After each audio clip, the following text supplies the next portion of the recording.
Captain Henry Sweet Jones Jr. is portrayed by Colin Hanks in the Band of Brothers episode, The Last Patrol. Jones was a second lieutenant when we meet him in the series. While it can be argued that actor Colin Hanks got the role because of his famous father, series producer Tom Hanks, it's not hard to see that Jones shares a striking resemblance to the actor, who was the perfect choice for the part. What Band of Brothers doesn't tell you is the tragedy that befell Jones, who never made it home after the war. Henry Sweet Jones Jr. was born in Buffalo, New York on April 27, 1924, the son of Helen Susan Jones and Henry Sweet Jones Sr. His father was a World War I veteran who served in the Lafayette Escadrille, the French Air Force unit that was made up largely of American volunteer aviators. The unit was named for Marquis de Lafayette, the French hero who fought in the American Revolutionary War. His father, Henry Sr., had reportedly engaged in a half-dozen aerial combat missions against the German flying ace Baron von Richthofen, better known by his nickname, the Red Baron. He was awarded the French Croix de Guerre, or Cross of War in English, as well as the Legion of Honor, France's highest order of merit.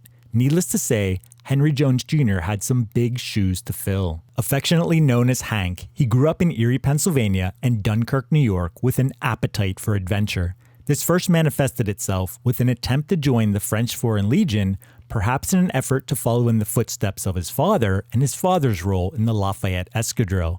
However, Hank's family rejected this idea, and he instead entered West Point with his sights set on a career in the military. He graduated from West Point on June 6, 1944, in the same class as Dwight Eisenhower's son, John Eisenhower. Hank then went to infantry school at Fort Benning. While there, he engaged in intense conversations about the parachute troops, believing it might satisfy his thirst for adventure. He transferred to parachute school, and along with 31 of his classmates, he received a shortened and intensified version of the course in the belief that they would be quickly shipped overseas. However, after Hank received his jump wings in late December, he and his fellow classmates were sent to the 13th Airborne Division at Camp McCall, North Carolina. At McCall, he was assigned to a glider infantry regiment, and it wasn't long before he was proudly displaying his glider wings alongside his jump wings. Hank's anticipation of being shipped overseas finally became a reality in mid-January 1945. The 13th Airborne Division found itself with too many company-grade officers, so Hank and 15 of the classmates he'd earned his jump wings with were sent overseas to replace the casualties in the 18th Airborne Corps. Hank was assigned to the 506th Parachute Infantry Regiment of the 101st Airborne Division, more commonly referred to as Easy Company. He landed at Le Havre and arrived in Hagueno, France, not far from the eastern border, in mid-February 1945. This was after the Battle of the Bulge. A replacement leader for the Second Platoon, Hank was wet behind the ears, but according to Stephen Ambrose's book, he was cocky, clean-cut, and likable. He was also anxious for a chance to prove himself. Still, it never looked good when new recruits straight out of training arrived after a major battle, as the contrast between the hardened soldiers and themselves was even more striking. And Henry Sweet Jones Jr., or Hank as we've been calling him, wasn't immune to being dismissed by the other soldiers due to his lack of experience. However, this was played up somewhat in his depiction in Band of Brothers. Hank would quickly get a chance to prove himself when Captain Louis Nixon, the regimental S2, requested that a couple of Germans be captured and interrogated. Nixon asked his friend, Captain Dick Winters, to arrange the mission. Winters picked Easy Company for the patrol. The plan was to use rubber boats to cross a river and then split into two raiding parties, with one led by the more experienced Sergeant Ken Mercier and the other led by Lieutenant Henry Jones Jr., who had volunteered for his first ever patrol. The goal was to capture several live German soldiers and take them back across the river for interrogation. It is worth noting here that Sergeant Ken Mercier is not shown leading the patrol in the series. Instead, the patrol is inaccurately led by Sergeant John W. Martin. Martin is a real person, but it is unclear if he played a part in the real-life patrol. After one of the rubber boats capsized on 2 tries due to the river's swift current, it was Lieutenant Henry Jones Jr., aka Hank, who ordered those men to abandon their efforts and go back and stay inside while the patrol went on. When the remaining men had made it across, Sergeant Mercier went to a house not far from the bank of the river that was believed to be a German outpost. Hank and his group went into town in search of Germans to capture.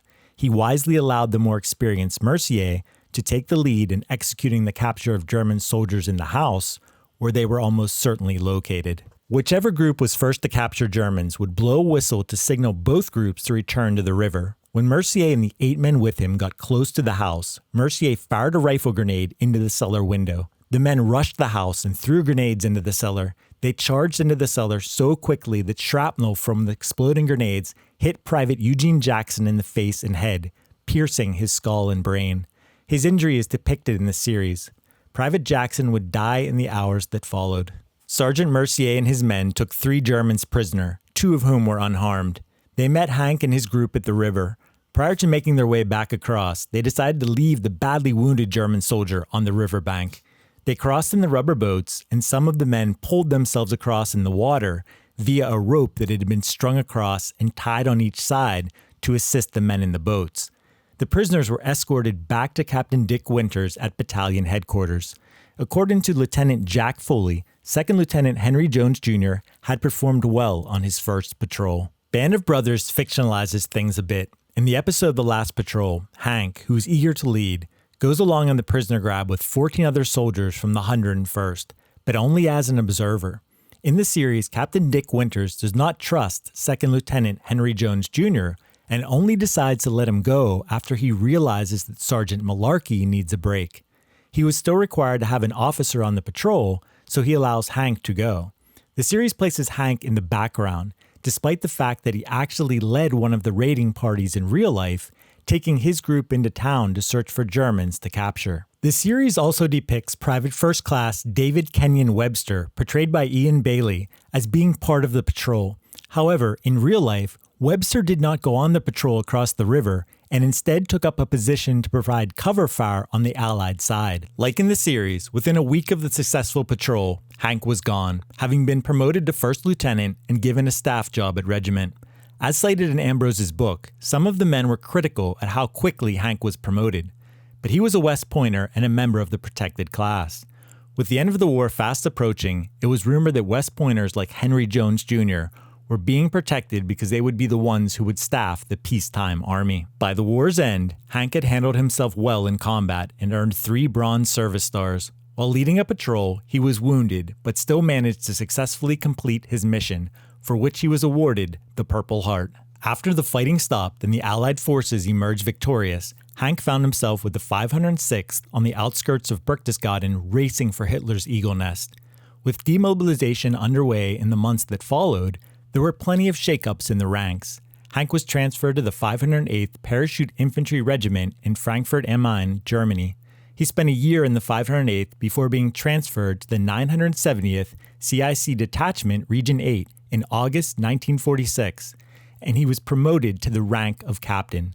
He was stationed in the Berlin region and became a field office commander. While in that role, Hank sustained injuries in a Jeep wreck that happened in Heidelberg, Germany. He was on his way to making a full recovery, but had a minor difficulty that required surgery. When he felt healthy again, he went to the 279th General Hospital in Berlin to have the operation, after which he planned to return to the States. The doctors encountered complications, and Hank died in the hospital on the evening of July 21st, 1947. He never made it home. Henry Sweet Jones Jr. was just 23 years old when he died, a tragic end to a life cut far too short. His brief time in combat is worth remembering. While it could be argued that his contribution to the war effort was minimal, I would argue that without Henry Sweet Jones Jr.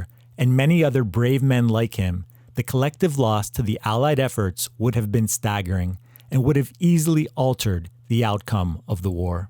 If you enjoyed this video and you want to see more similar content, hit that like button and subscribe to our channel. Anchors away, my friends.